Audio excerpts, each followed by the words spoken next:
Abka Fitz Henley, good morning.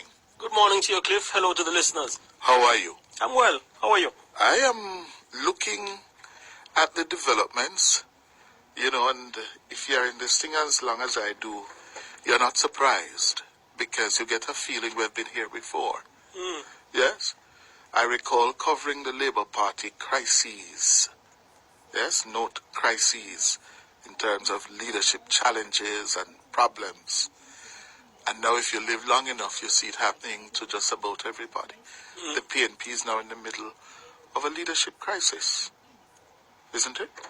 Yeah, and one symptom of which indicates that a political party all is not well in a political party is the extent to which information flows from meetings of that party, which normally are off the record, conducted behind closed doors. I recall a few years ago when the standing committee of the Labour Party was described as like a sieve.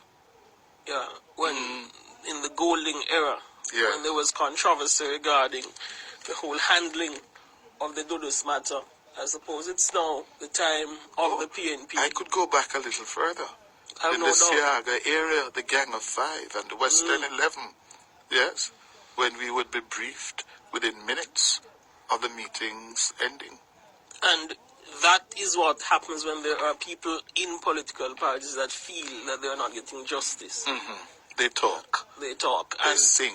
I make that point to lead us to discuss what's happening, what transpired at the executive meeting of the opposition PNP last night. I gather two senior members of the executive who are supportive of Dr. Phillips communicated that the embattled PNP president is prepared to step aside temporarily in order to facilitate a special delegates conference on July 27th this year.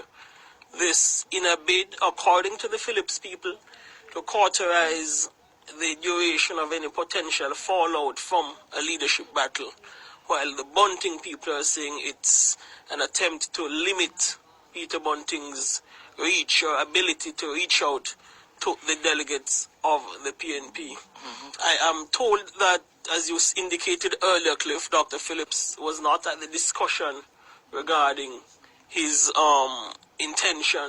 his alleged intention to resign. However, two senior members of the party indicated that they speak on his authority and that he is prepared to make this move.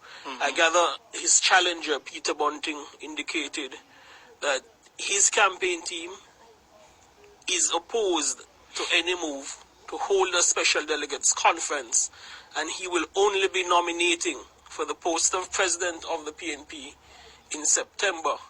I am told that when Bunting got up to talk, the Member of Parliament for East Kingston, VP of the PNP, Philip Paulwell, suggested to Mr. Bunting that Bunting should also recuse himself from the meeting, given that it could impact on his future as well. In other words, take a similar stance to what Dr. Phillips took, but Bunting declined and insisted that he'd not be going ahead with this plan to have an early delegates conference. Yeah. Hold it there for us. We're up on the break.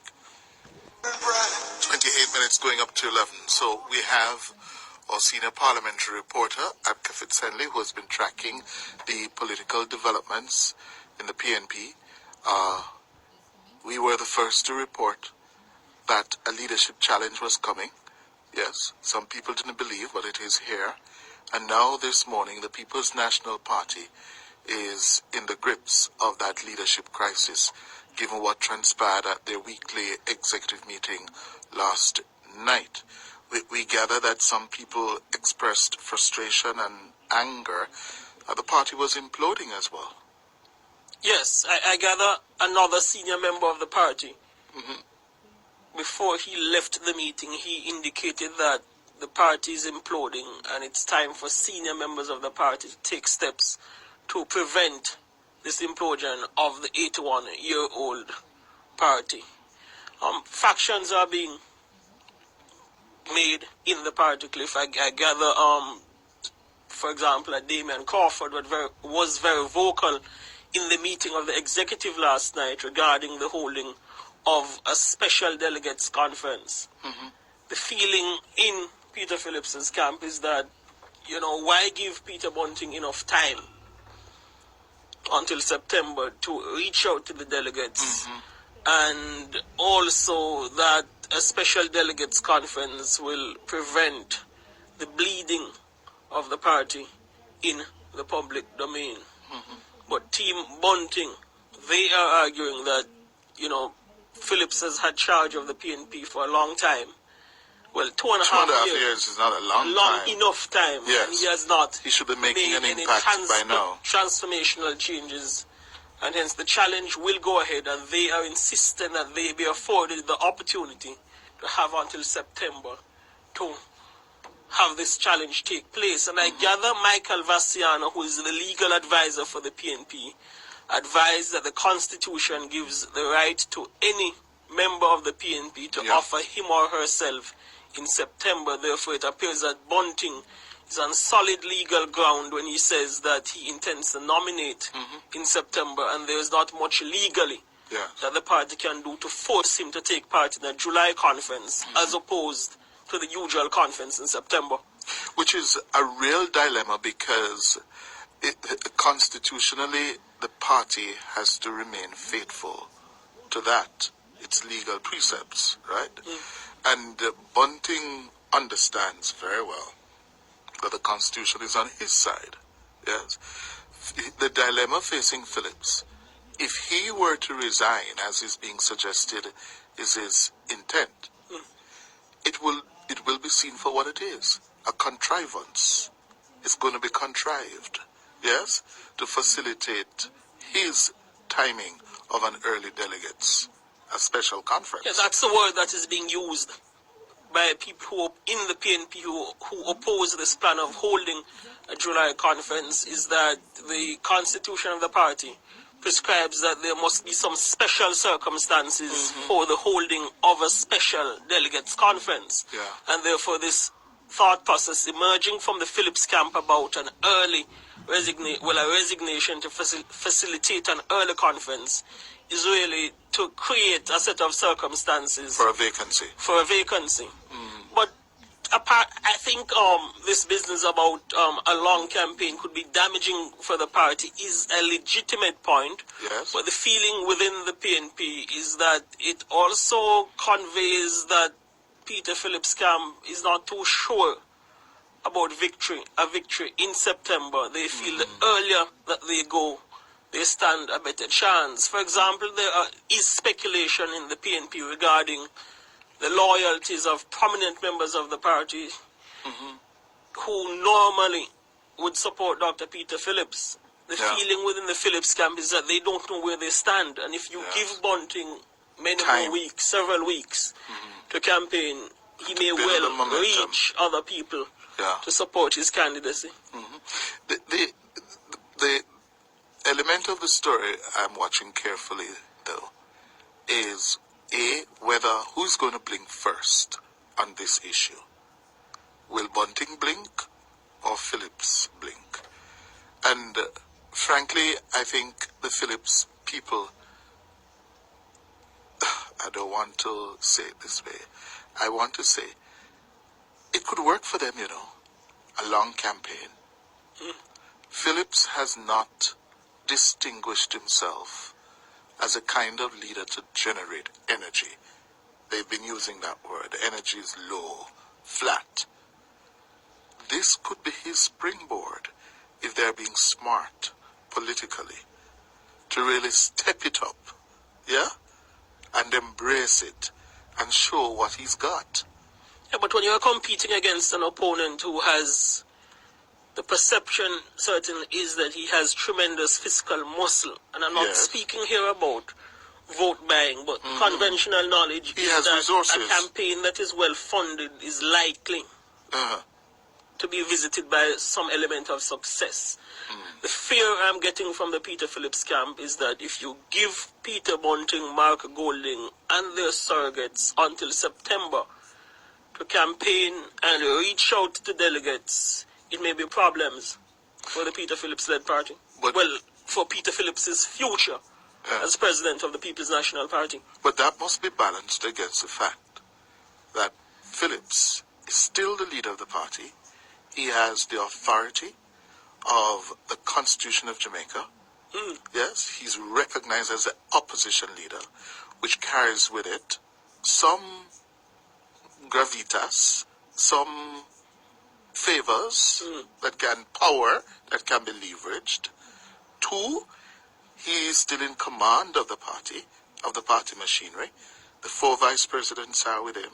The Gensec has to remain neutral. Yes, he can leverage that machine to really step up and show what he's got. Yeah? He hasn't done anything dramatic or, as Bunting says, transformational over the last 2.5 years. These 10, 12 weeks to September, he could start to play shots. You know cricket, yeah? You're in a tight spot. You have to counterattack after defending. Start playing some shots and let us see what he has. I suppose the argument from the Bunting camp would then be that he was prompted. Well, so be Bunting, it. and it shows an element of that he is not disposed to the challenges of the time. And he essentially has to be dragged into taking major action to move the party in a particular direction. Bunting may well argue that, that is a feather in his cap regarding that he really is the man who can instigate certain action in the party. But Bunting has another challenge facing him, Abka, and that is his own likability. I've said it here before. Bunting is not particularly well liked in the People's National Party. Yes, I think there is grudging respect that he has been bold and courageous enough to stand up in Parliament to the government and now to Peter Phillips in the party. But he has his own likability issues. He's not the kind of politician that is well liked or popular. Yeah? A number of the comrades have been saying to me, they are not satisfied with Phillips. They're clearly not. And they hear the polls. But is it Bunting? And they're saying, they're not so sure is him. It's a challenge that is facing the PNP, to an extent the Labour Party, which doesn't have a leadership issue now. Andrew Holness, based on the polls, generally regarded as the most popular politician nationally. But when I speak to the people in the PNP who say they are not supportive of Peter Phillips because, as they say, the plane is not taking off. Iron balloon is the term they are using in relation to him. Oh dear. And they say, well, I'm not too sure about Bunting. And you ask, then who? They struggle to give an answer. Yes. Because Lisa Hanna's popularity nationally may be more than many in the prominent ranks of the PNP. However, she's not very popular in the People's National Party. Because she's seen as a given former her Labourite. antecedents, etc. Political antecedents. And Damian Crawford, when talk of leadership comes up, he is not really taken seriously as After yet. East Portland. Based on his political posture, and based on what happened in East Portland, the fact is he is referred to as the PNP's most popular politician. However, he was defeated in what the PNP president had declared as a safe seat. So, when I hear people say they're not convinced by the popularity either nationally or in the party of Bunting or Phillips, the question is asked, then who? And I haven't gotten an answer. Yeah, there's no obvious choice. Yes, no obvious choice right now. Thank you very much, Abka. Good. Good.